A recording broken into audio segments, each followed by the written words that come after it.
You are protected. Okay. I'm speaking to someone who sometimes feels afraid in various ways, and that is okay. It is okay to feel afraid. But this message is coming to you to let you know that you don't need to be afraid, that the fear isn't protecting you, that you are protected, that you are safe, that you can let your guard down in various ways, and that doesn't mean that you won't still be protected. So there's a difference between boundaries in the physical, tangible world, boundaries also energetically versus being guarded. Those are two different things. Spirit wants to connect with us, Spirit wants to connect with you, and you actually have to allow Spirit in. So, paradoxically, you've been seeking to protect yourself, but in so doing, you've actually been preventing Spirit from assisting you. You're keeping your guides out as well. So it's like your guides are speaking through me or asking me to deliver this message to you because you haven't been allowing it in. So they know that you have a reason to want to keep yourself safe. And, by all means, keep yourself safe. That is something you can do, but you can actually ask spirit to assist you to keep you safe. So there's sort of this kind of paradoxical energy where you have to let your guard down enough to invite your spirit team in order to be protected more so, right? You already are, know that you are, but you can ask your team for further protection. You will be guided, but you have to ask. I hope I'm not a broken record. I feel like I've been saying this in previous messages, but it's, I suppose, an important message that needs to come through during this time in particular.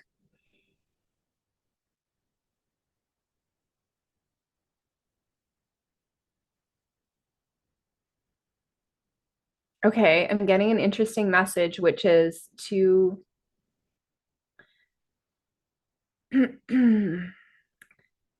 um like to some extent at least to find periods during this time in particular to stay home to not go out strangely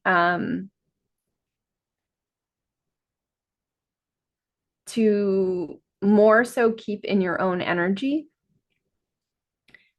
And it's not that that's something you need to always do, but the energy is very intense around this eclipse. So I'm filming this the day before the total lunar eclipse in Virgo.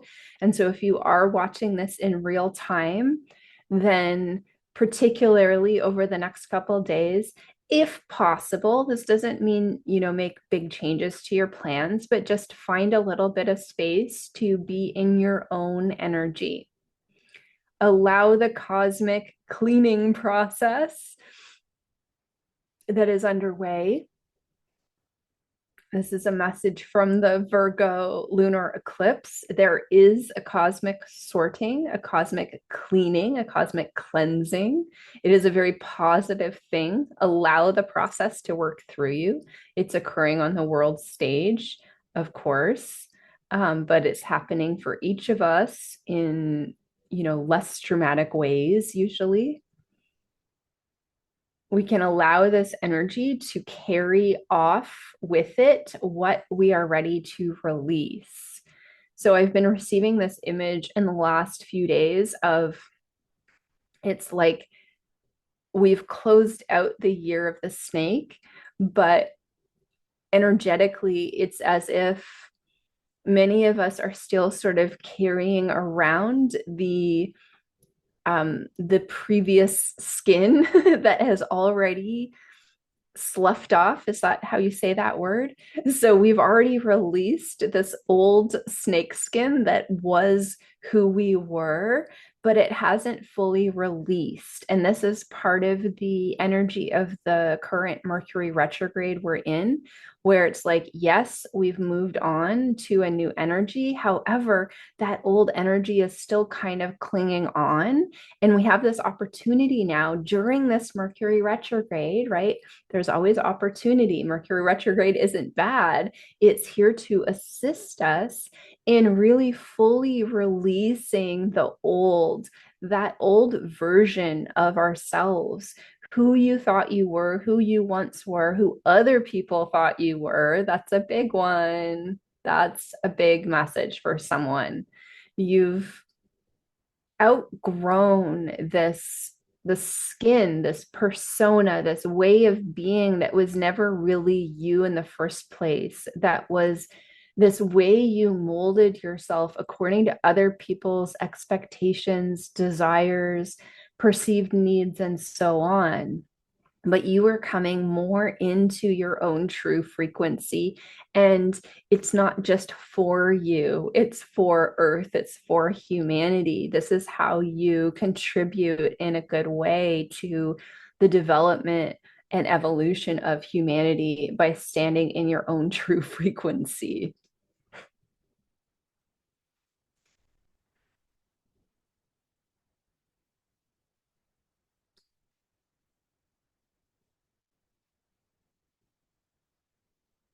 You are starting to be able to more clearly see those voices of self doubt, of self judgment, and criticism for what they are, which is not you. It's not your authentic voice. It's voices from the outside which have come to kind of take up residence within you. And you mistook them for parts of yourself, but they are not truly you. Who you are, your true frequency, your true self is kind to yourself. Yes, self reflective. Yes, able to make adjustments, able to understand, oh, I made a mistake and I need to, take these actions or say these things in order to make amends or do better the next time. Yes, we do that. But without this harsh, mean self criticism, self doubt, analysis paralysis, none of that is actually you.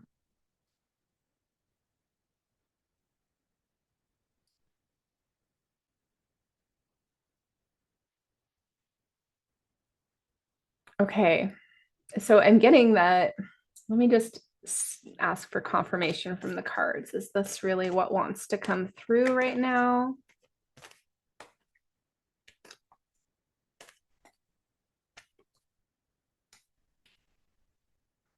Yes, the Emperor and the Justice card. Okay, truth and um, divine masculine energy, right? Protection, correct use of power and energy and boundaries. Okay, so what I was sensing, but not really sure if it was appropriate to speak about, is this kind of crippling, and I am getting that word because it for many people, particularly if this message is for you, if this is resonating for many people, that kind of inner dialogue, and that's sort of a euphemistic way to put it because it's darker than a dialogue. It's like this never ending self doubt and criticism is actually I am tentative to use this word always, but there's a point to using it. It is the energy of the devil disguising itself as logic, reason, um, analysis, um, correction, right? It has all these disguises. It presents itself as useful, as helping us. And the reason I'm being guided to use the term devil is because My guides are wanting to convey that. Let me just really feel into this. Hang on. And they're saying you might feel into it as well because you also have this capacity to converse with the divine. Okay. That's what I'm hearing. Okay. So, spirit, why are we getting this message around speaking about these voices as actually demonic, as an aspect of the devil?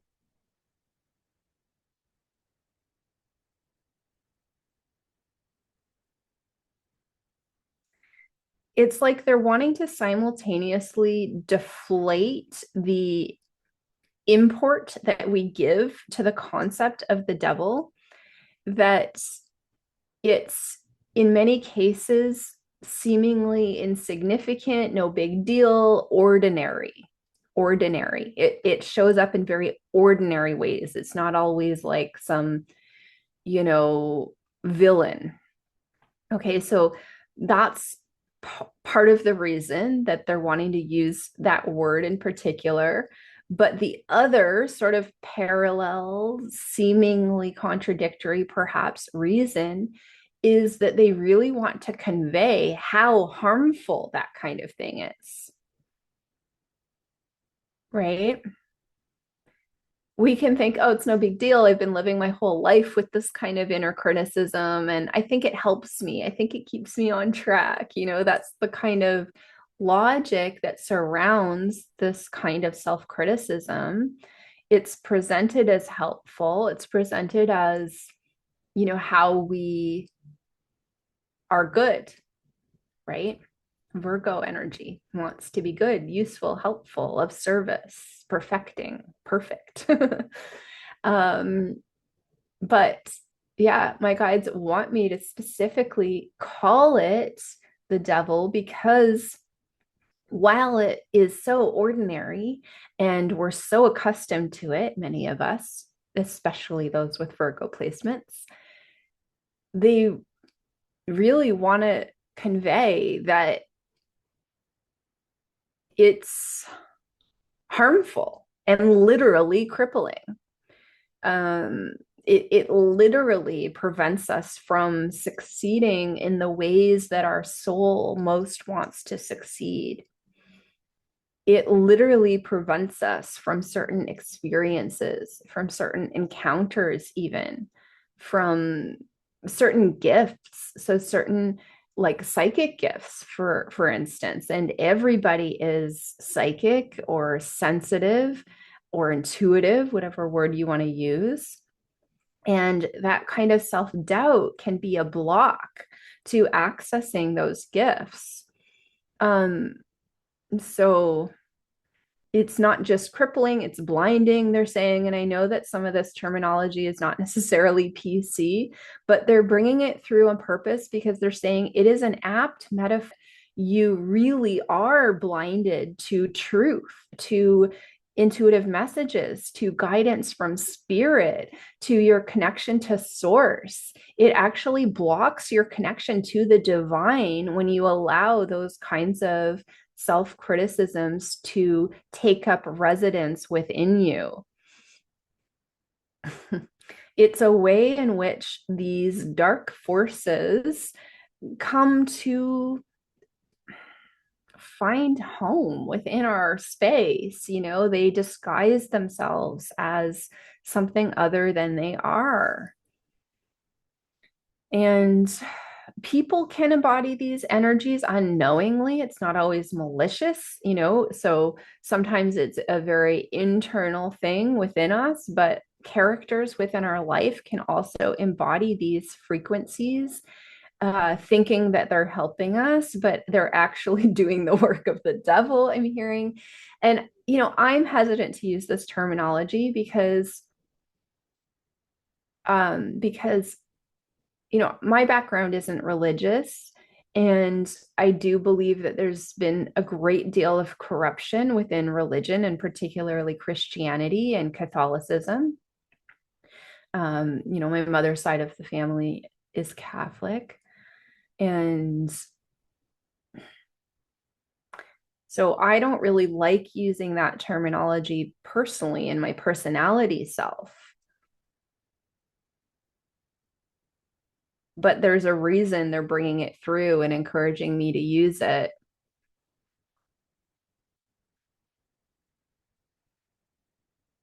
Okay, spirit, what else? Okay, they're saying don't use the cards.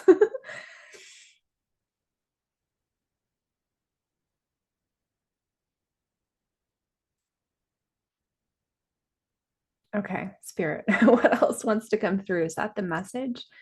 So they're asking us to see these harmful thought forms, and they're asking us to give it over to the eclipse, to offer it up to the eclipse energies to be wiped away, to be eclipsed out, to be released once and for all. Set the intention, say a prayer. You don't need any special knowledge or special skills to work with energy in this way.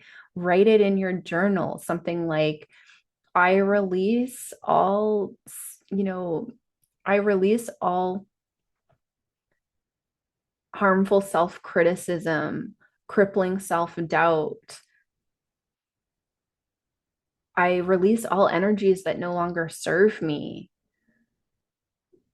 I embody my own true frequency in alignment with the divine, with source.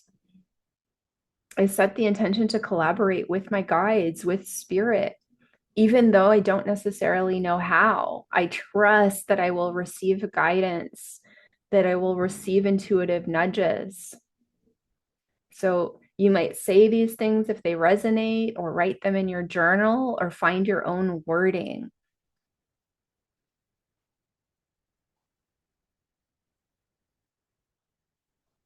Now, this doesn't mean it's going to happen all overnight, but the key is to be able to perceive those thought forms for what they are, as first of all, not belonging to you, and second of all, as actually demonic energies that are attempting to push you off your path of aligning with your true self and of collaborating with other beings to bring forth evolution on Earth for humanity. So this isn't just a selfish or individual even process, but this is something we do for the all.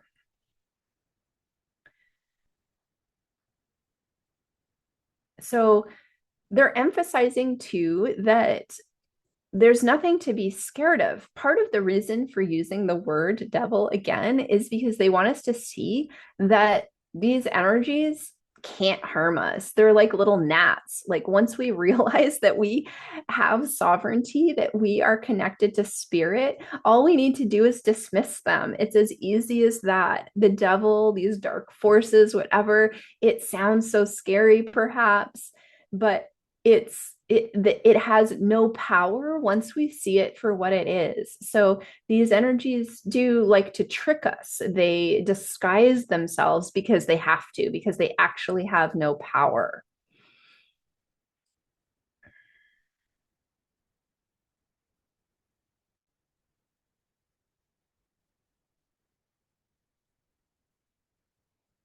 Okay, so one more message is coming through around, it's like the reason I started talking about how I'm not necessarily comfortable with this language. I'm not religious, but they're saying don't allow the corruption within religious systems to take you off path. It's the same energy. Mm-hmm. Or similar parallel pattern here where,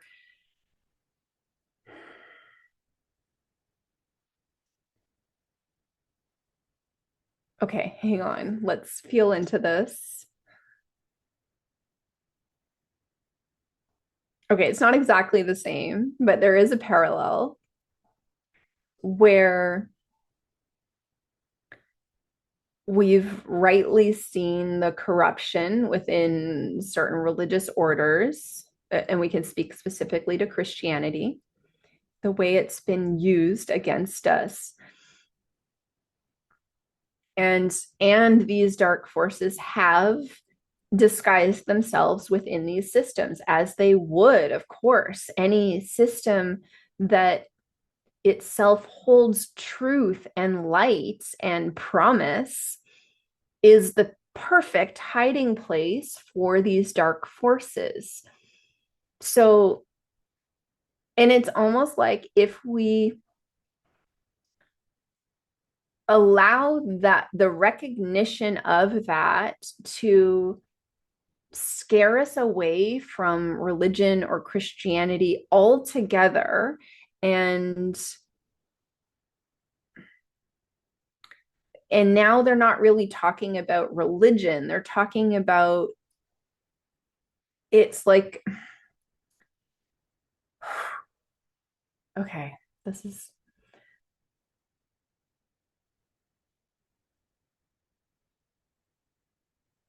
it's almost like okay, sorry. It's just, there's a lot of different threads. So thank you for your patience. Just give me a second here. Okay, they're taking me back to pre-Christianity and this idea that there are folk traditions, wisdom traditions, esoteric practices, secret knowledge, wisdom keepers, I'm hearing. And there's a certain feminine energy around this idea of wisdom keepers, like traditions that have been lost to history but live within our spirit. And for those who are ancestrally connected to Christianity, to Europe, to old Europe, I'm hearing, there's great potential. There's like secret wisdom here that we can access. But these dark forces have cloaked themselves in the language of Christianity. And there's even something about the way in which Christianity formed into organized structures. It's like those dark forces were already involved in that early phase. But there's some sacred wisdom and knowledge here that existed before this structure and codification, and the order, the religious order of it. Before all that, when there were still these feminine wisdom keepers in divine balance with the masculine. So there's like a pre-Christian Christianity, sacred knowledge, stories, myths, philosophies, but even that's not quite the right term. It's more like folk wisdom. And if we are avoidant or resistant or turn away completely from all of this wisdom because we rightly see the dark forces within the more codified structures, it's as if the dark forces have won. I hope this is clear. It feels a little bit complex. There's a lot of threads. I've talked about this in more depth in other places, but it's wanting to come through in a hopefully simpler way and shorter way. But I do have a long discussion on my private podcast for members around this. But we're going to try to do the short version here. And I think that's it. And I hope the message came through. It's like, and this is partly a message for me as well, because you can see me struggling with using some of this terminology that might sound more Christian. But they're saying there are energies here, positive energies, that are connected to these folk traditions that we may be ancestrally connected with, that want to collaborate with us and work through us in various ways, divine energies, angelic frequencies, Christ consciousness. I'm hearing the Mary Magdalene mysteries and secrets. They're wanting to work through us. But we have to get over our kind of cultural distaste for some of the terminology, even though there was good reason for our distaste and for running away from these traditions. But let's not throw out the baby with the bathwater is kind of the message here. So that's another reason they wanted me to use the term devil. The lights just went out. Interesting.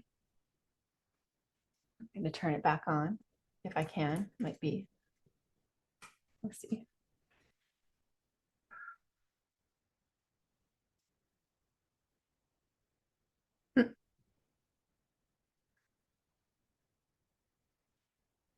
So, yeah, that's one of the reasons they wanted me to use the terminology devil, because there is wisdom here in some of these frameworks if we can rectify them and uncorrupt them. Okay, spirit.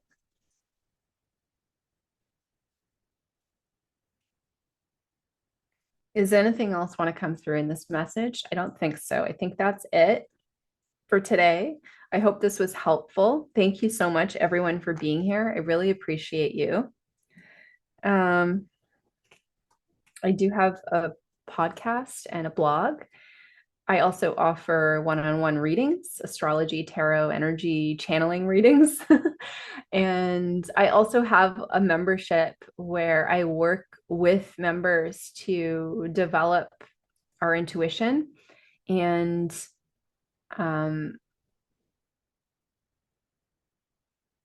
there's an exciting thing I might start offering, but I'm not quite ready to share it yet. So, oh, if you're interested in any of that, you can find the link below, of course.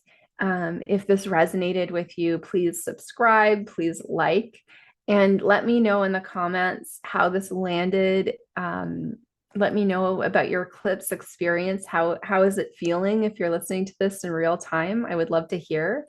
And if you're listening to if you're listening to it later, I would also love to hear about what you're going through and how this resonated with you.